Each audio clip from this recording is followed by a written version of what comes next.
All right, what's going on, guys? Happy NFL Week 6. Julian Edlow here, Major Wager contributor.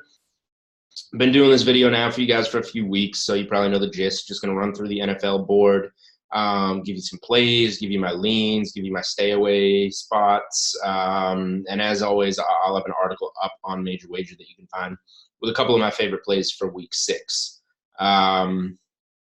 So first game on the board, we have the Panthers Bucs game over in London. I don't necessarily want to pick a side in this one. I think that the Panthers have been a lot better with Kyle Allen. Tough for Tampa. Tough to see Tampa sweeping Carolina this year. But my play for this one, I really like. I locked in under 48.5. I played that one on Twitter, or posted that play on Twitter earlier this week. Still at 47.5, and I think playing the under on anything above 47 catches my eye. The under is hit in 6 of the last 7 matchups between the Panthers and the Bucs, including this season on Thursday Night Football, a 20-14 victory, I think it was, for the Bucs. Obviously, no injured Cam Newton. Now we're going to see Kyle Allen in the mix, but the under's 6-2 in the last 8 London games. It's that early 9:30 a.m. kickoff, at least Eastern time. It just kind of messes up the body clock. I think if you want to play the first half under, I think that's a pretty strong spot as well. But the full game under is going to be a play for me. Eagles-Vikings, I think this is one of the hardest games on the board. Both teams beat up on the terrible New York teams last week. Minnesota, good defense, solid at home. Philly, poor secondary. A lot of things pointing to Minnesota here. If you can get Minnesota minus 2.5, I don't hate it. If you like the Eagles, I would just go outright on that plus 140, plus 150 money line because Kirk Cousins doesn't beat good teams, and the Eagles are a good team. They've just been banged up early in the season, having a little bit of trouble. But, yeah, this is probably going to be a stay-away spot for me, honestly. That's just kind of a little bit of a lean there. Talk about a trap line. Seahawks at Browns. Seahawks will have 10 days rest coming into this one. 4-1, hot off a Thursday night win against the Rams at home. Browns, on the other hand, short week from that Monday game, got blown out in San Francisco by the 4-0 49ers.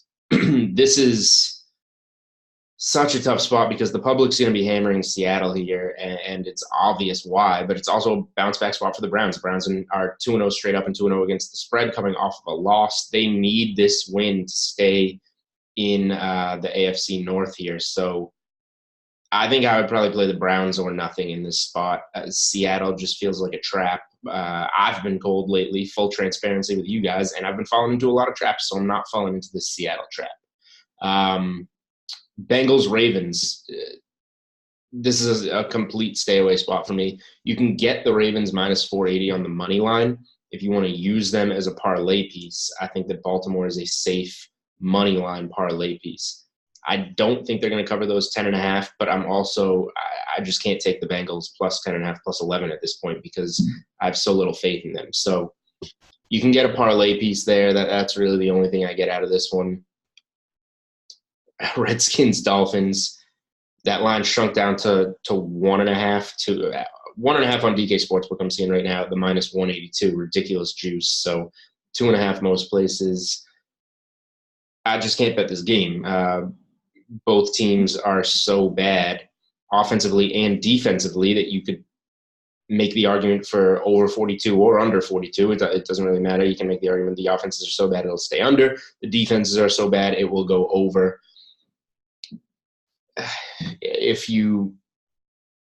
Miami is probably the safer play there, but there are stronger spots to target where you don't need to be betting this game. I am really curious about this Saints at Jags game.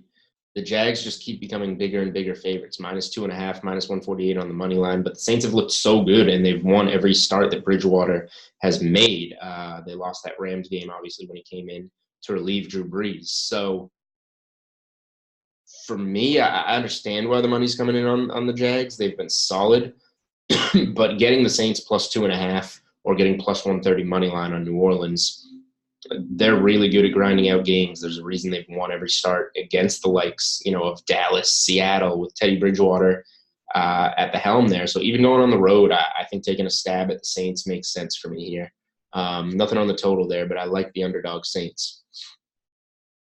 Houston at Kansas City. This one just keeps shrinking down to 4, 3.5.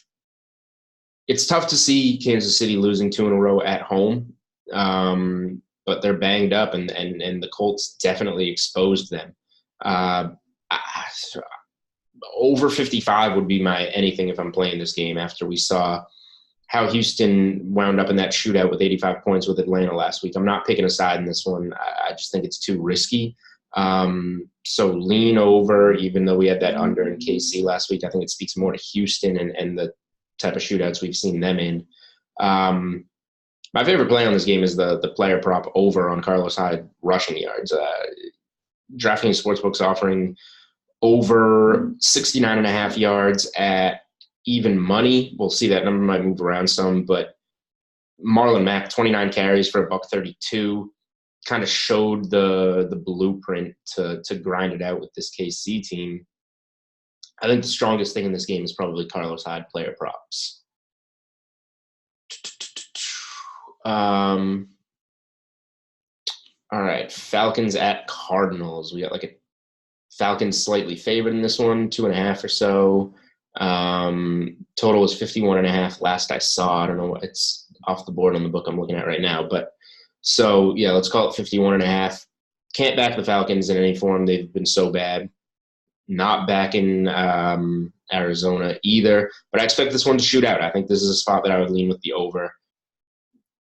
These two defenses are just so bad. The quarterbacks are so capable. Matt Ryan, this team has no running game, the Falcons. So Matt Ryan's been slinging it around really successfully, and I expect him to keep doing that. Kyler Murray showed that dual threat last week against the Bengals, 10 carries, 93 yards, and a touchdown, and he's improved in the passing game. So I think that this one is just going to shoot out, and that's the safest bet there. Niners at Rams. This is a spot that I love for the Rams. They're -3 right now, -160 on the money line.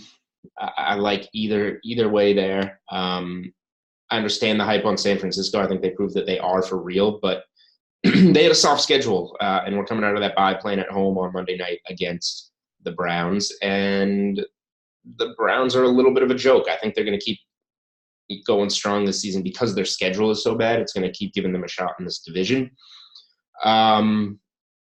But the Rams need this. The 4-0 49ers, the 4-1 Seahawks. Rams are 3-2. They're at home. They've had the 10 days off. San Francisco's had the 6 days off because of the Monday night game. No Todd Gurley, no Talib.